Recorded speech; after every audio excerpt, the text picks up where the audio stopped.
Hello and welcome back, stargazers, to the Outlaw Astrology Podcast. I am your intrepid star guide, 8 p.m, and this is episode 144. We're talking about the court cards. Previously, we talked about the minor arcana, and we journeyed through the numbered cards and the decans.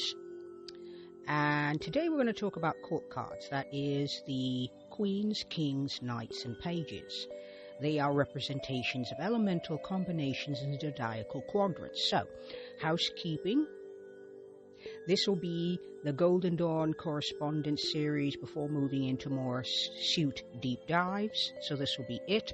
Also, there is a free and paid version of the newsletter where if you prefer to read, you can read this podcast content, and if you need study it with a bit more depth, then that's available on the newsletter, which the link will be in the show notes.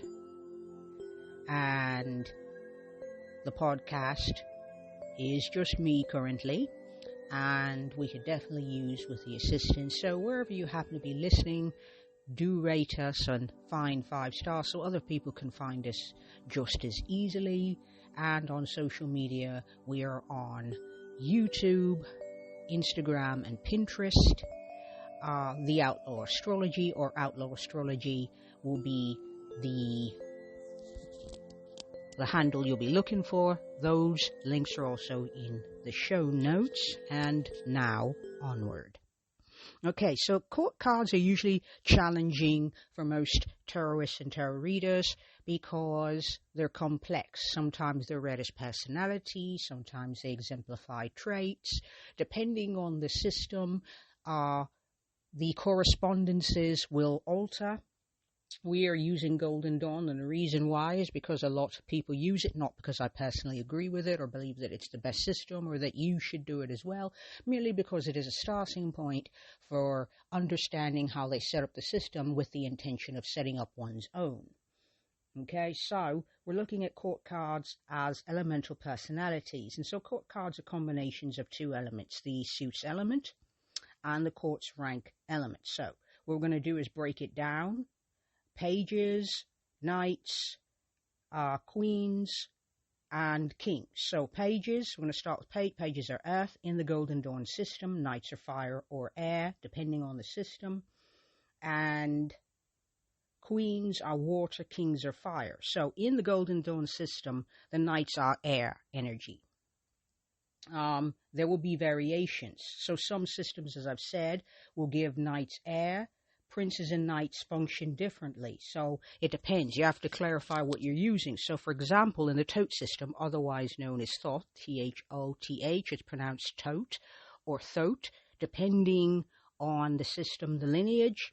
And so, whether or not what a knight is or a prince is going to be very differently. So, we're talking Rider-Waite-Smith. We're not looking into the Thoth system at all, even though the Thoth system is part of the Golden Dawn lineage, as its creators, Crowley and later Freda Harris, were Golden Dawn members. It's just that we're going to stick to the Rider-Waite-Smith because it is the most commonly used system, and I feel the easiest to translate, and it's a good starting point.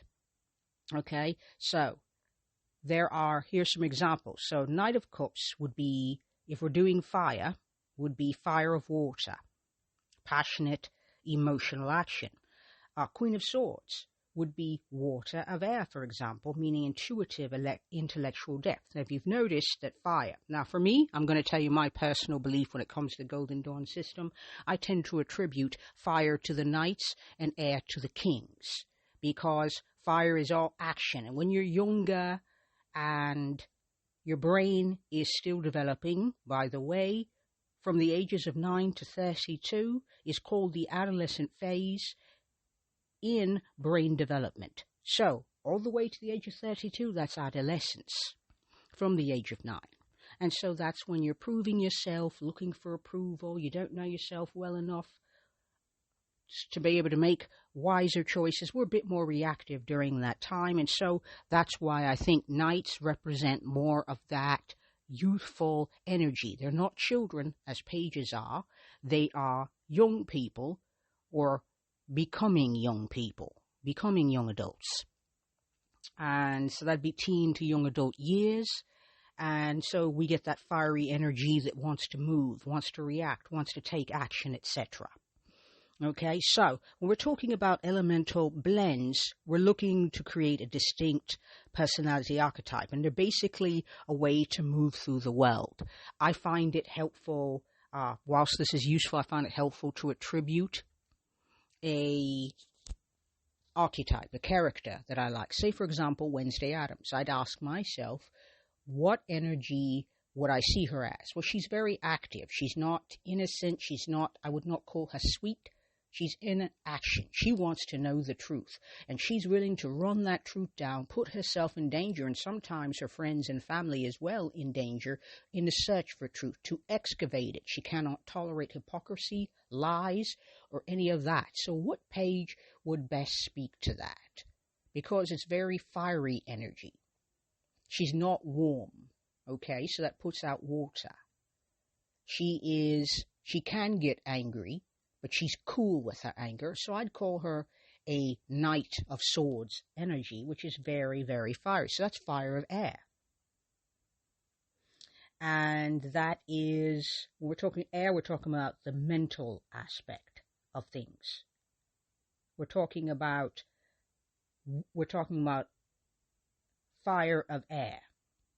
Okay? So we're talking about intellectual, the intellectual part. But it's not as intuitive. It's a bit more restless. So we've got a energetic search for intellectual truth. We're not at depth yet, so that's how I might read that. So we're talking about personality archetypes. It's helpful to find a fictional character in a favorite film, a favorite TV program, or a book that best represents that energy because of something called a generation theory.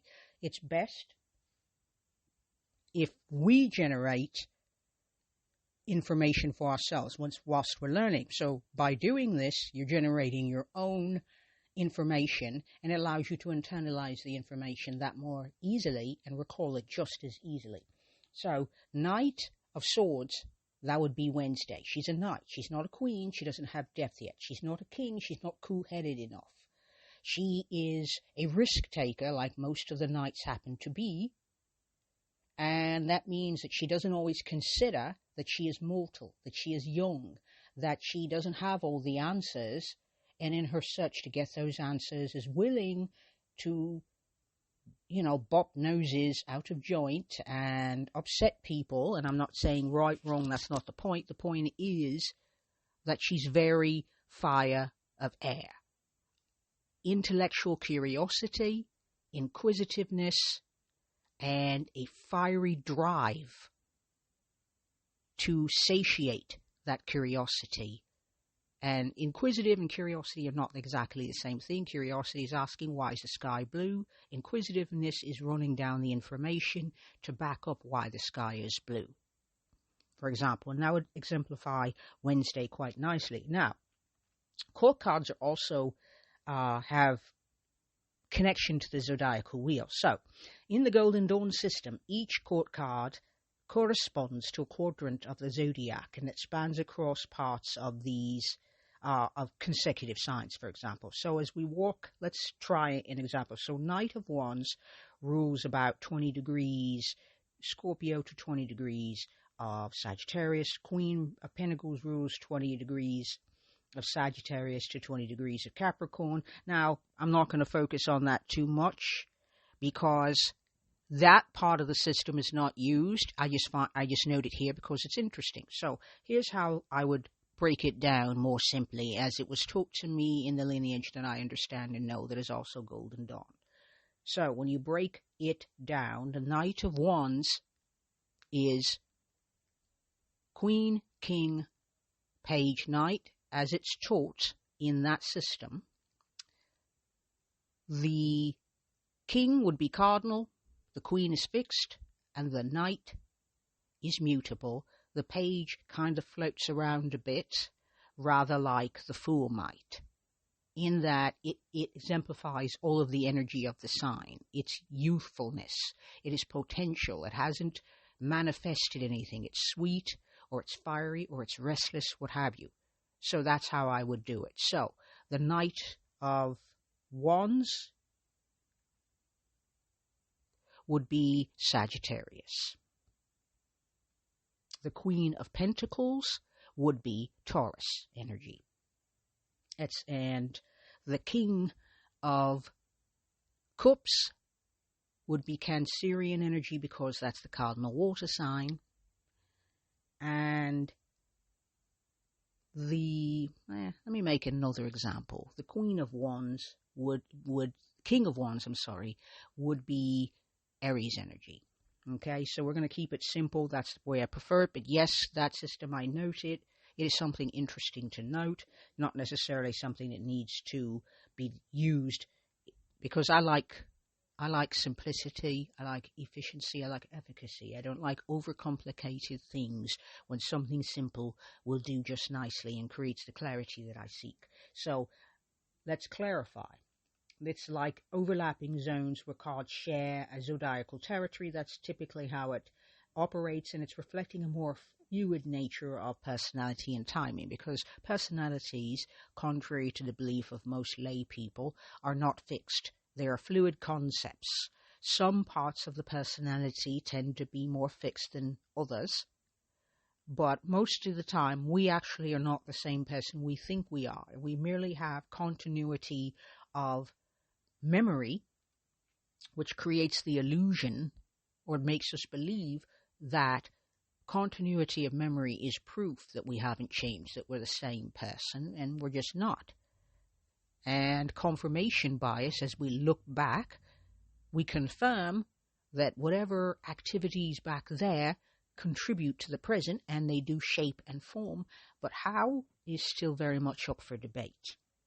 Okay, so we have to keep that in mind when we're talking about fluidity of personality, that even tarot cards cannot clarify who we are, cannot give us traits. It just points a finger and says that way. Okay, so what we're going to do is talk about timing and reading. So court cards can indicate people born in these periods or events occurring during Saturn transits. So what that basically means is, if we're pulling a Knight of Wands, we're looking at Sagittarius territory, which would start thereabouts depends on the year, about the 21st, the 22nd, thereabouts. I've even seen it as late as the 23rd, depending on the year, but about thereabouts 21st, 22nd, somewhere like that.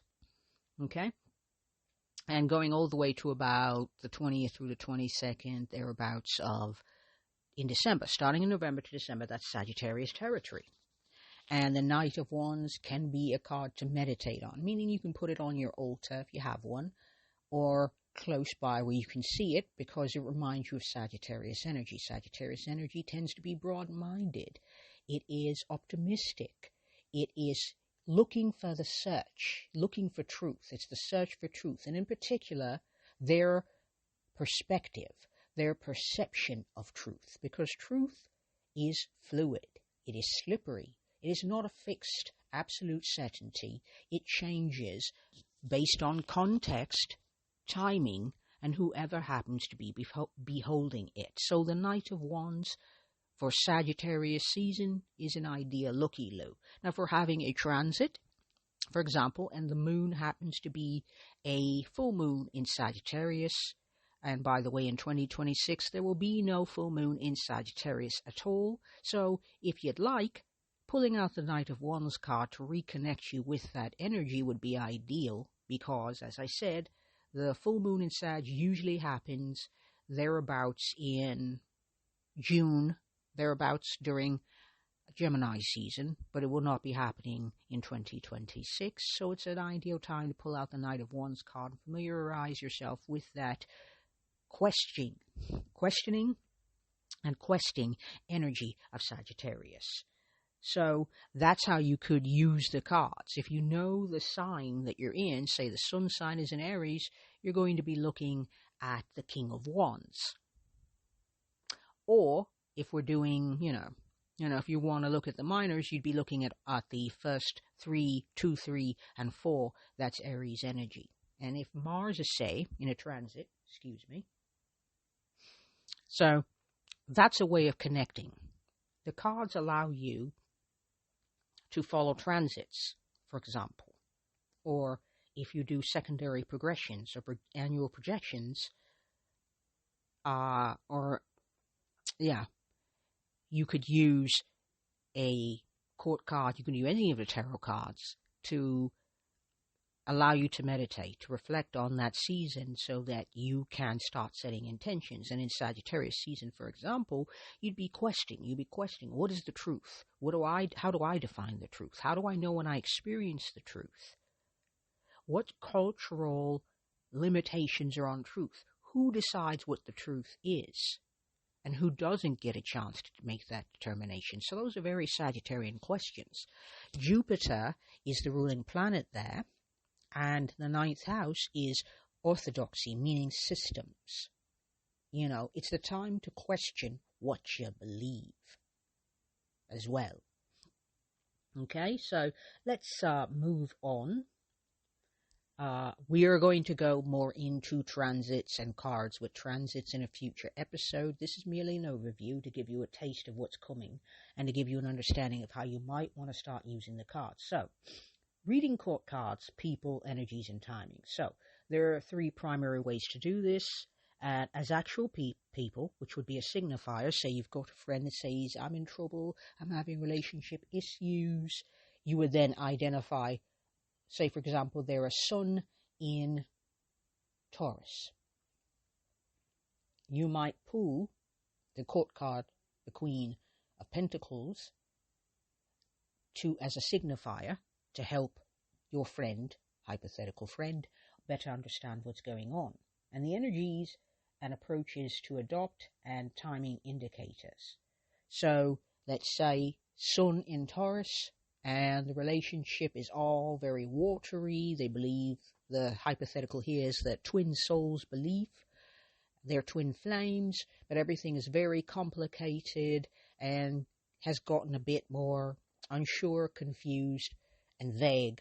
And that is what's confusing. Well, the Queen of Pentacles is very grounded. She's very embodied. She knows how she feels. She knows where she feels in her body. And so we're talking about a more embodied experience, a more felt sense experience. So the question would then be, how do you feel? Where do you feel it? Because naming it makes it clear. Because the Queen of Pentacles would know. She would name it. She knows how she feels. She knows how she feels in her body. It's very Taurus energy. It's slow. It's deliberate energy. It is not, it's about being aware also of one's comfort zone, because Taurus is very well known for the comfort zone. And the fact is, it's not about having a comfort zone or not an ability to get outside of one's comfort zone, although you could definitely read it.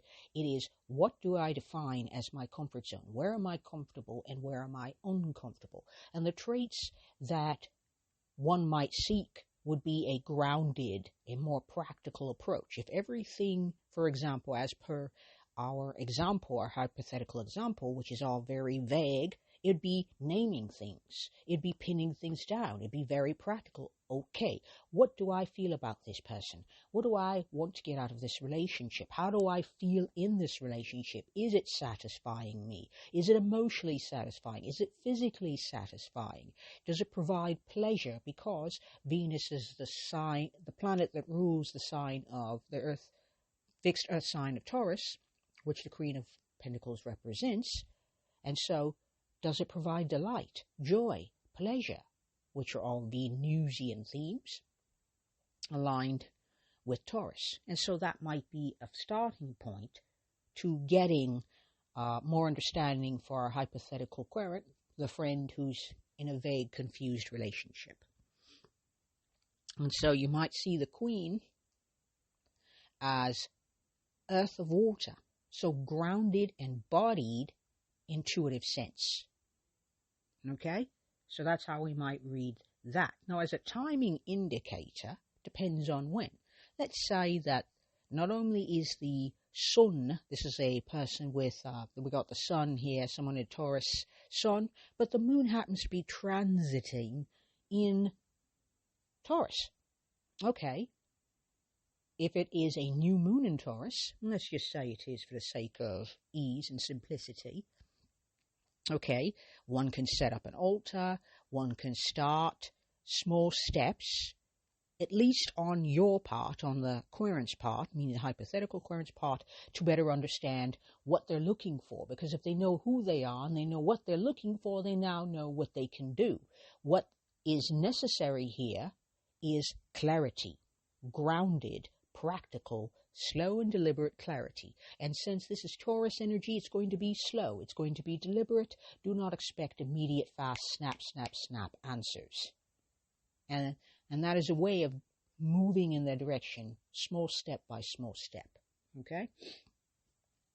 And so that would be also a timing indicator. During lunar living by the moon is, okay, moon is in Taurus. This is a good time to get in touch with my feelings about this relationship, because Venus is about connections, our social connections. Is this feeding me? Is it satiating? Do I find joy? Do I find delight? What are my feelings? How do I feel in my body when I'm in this person's presence? When I talk to them, when I think of them? It helps bring a grounded, embodied sense of clarity. So, another example is if the King of Cups appears, it may represent a mature water sign person, for example. And it's an invitation to embody emotional mastery, as it were. Or it could be events during late Pisces, early Aries season. That's one way of seeing it. Here's the way I see it. For this particular example, King of Cups, we're looking at Cancerian energy. So, this could also speak to Cancer season. And a new moon in Cancer would be an ideal time to look at what is home. How do I feel? Where do I belong? Where do I feel I belong most? Now, there's a difference between fitting in and belonging. Belonging is all of your foibles, your quirks, all the entirety of being a messy person in the early 21st century are welcome. There is a receptivity and openness to allowing what we love about people and what we less love about them to coexist without feeling the need to lean heavily in the positive direction. Let's lean into what I love about my partner. Or, okay, I love this person and I love these traits not so much, and both sets of traits are the totality of this person you care about. So, for example, and I would say also emotional mastery, meaning learning emotional intelligence, learning to read a room, learning to read people's physicality, as it were, to understand what's going on with them so you can be of better support. The reason why you might do this is because it creates a stronger emotional bond and stronger social connections, which are ideal for mental and emotional well-being and health, for example.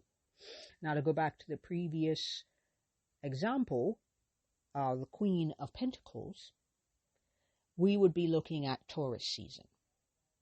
So it would be, if that card is pulled, it could also speak to events during Taurus season, for example. Now, the next thing we're going to talk about, lastly, is to determine which interpretation fits based on the question and type and the surrounding cards. So basically, you're going to need surrounding cards. You do not read a card in isolation. The court cards are no different.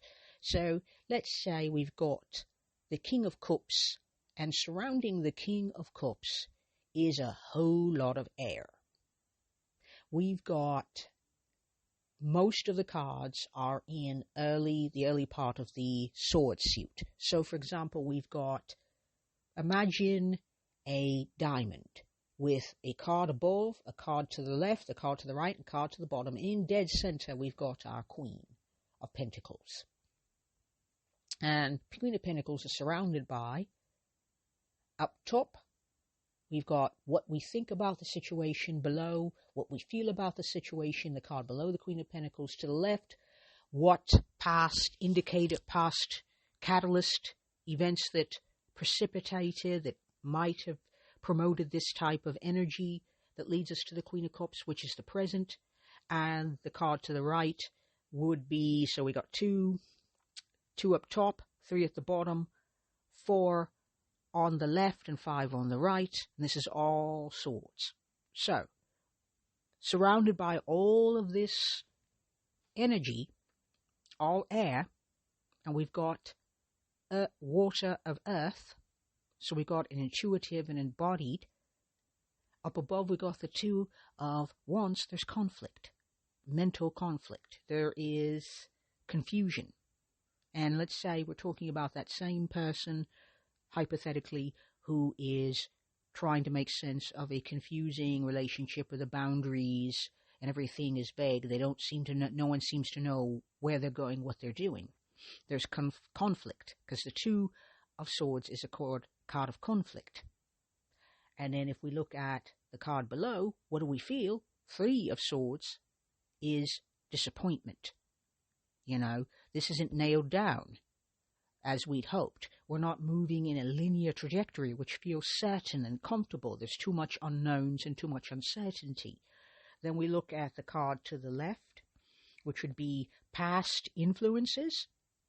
And we've got the 4 of Swords, and that is step back kind of energy. It's taking a break. So maybe the 2 people in this hypothetical decided to step back from each other, take a break. Let's separate and figure this out until we've got more clarity. But then into the future, we have the 5 of Swords. And the 5 of Swords in the advice, or what would be called outcomes. I don't do outcomes. I would say further information is how I might put it, or support or advice would be the 5 of Swords. 5 of Swords is a card that is win. It's like somebody wins, but somebody loses kind of card. And it's understanding that if what we're looking for in the center, the present, is Queen of Wands, very Taurus, very asking yourself if this creates delight or joy or etc. And the advice is, keep in mind, this could very much turn into a win-lose situation.